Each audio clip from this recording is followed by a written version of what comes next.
paano daw po natin naharapin ang 44 degrees Celsius sa panahon ngayon. Napakainit.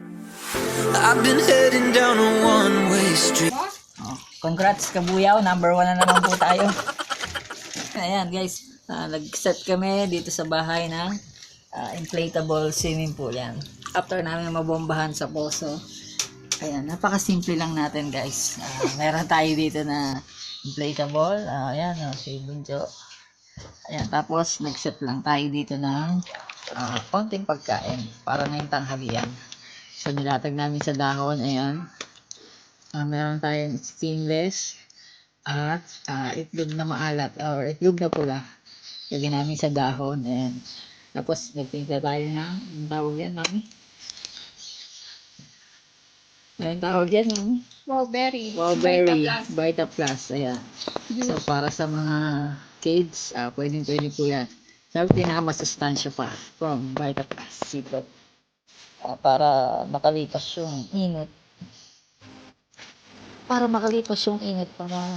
hindi masyadong nakakapanlambot kasi nakaka-dehydrate. Sobrang init guys. Kaya lahat tayo ay ingat sa panahon ngayon. Kung wala naman kailangan sa labas, sa loob na lang tayo ng bahay.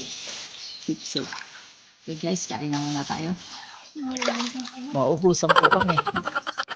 Hindi alam bakit ba nagkakaganto.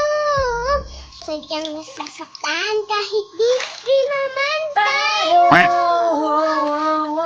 Ang puso ko'y nadurugo at parang sumisipit ang bibig ko. Sa ating nakikita kong magkasama tayo.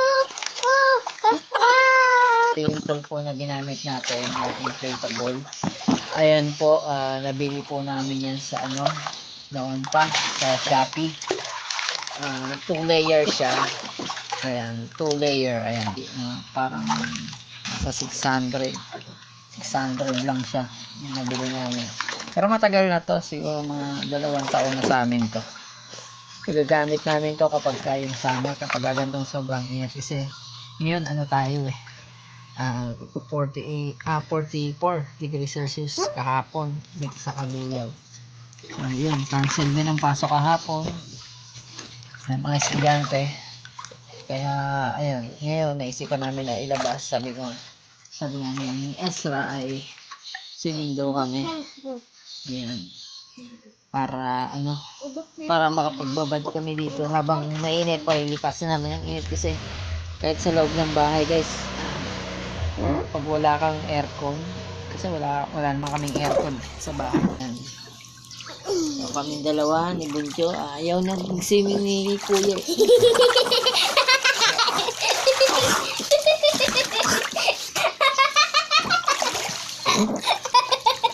Ang lakas ako.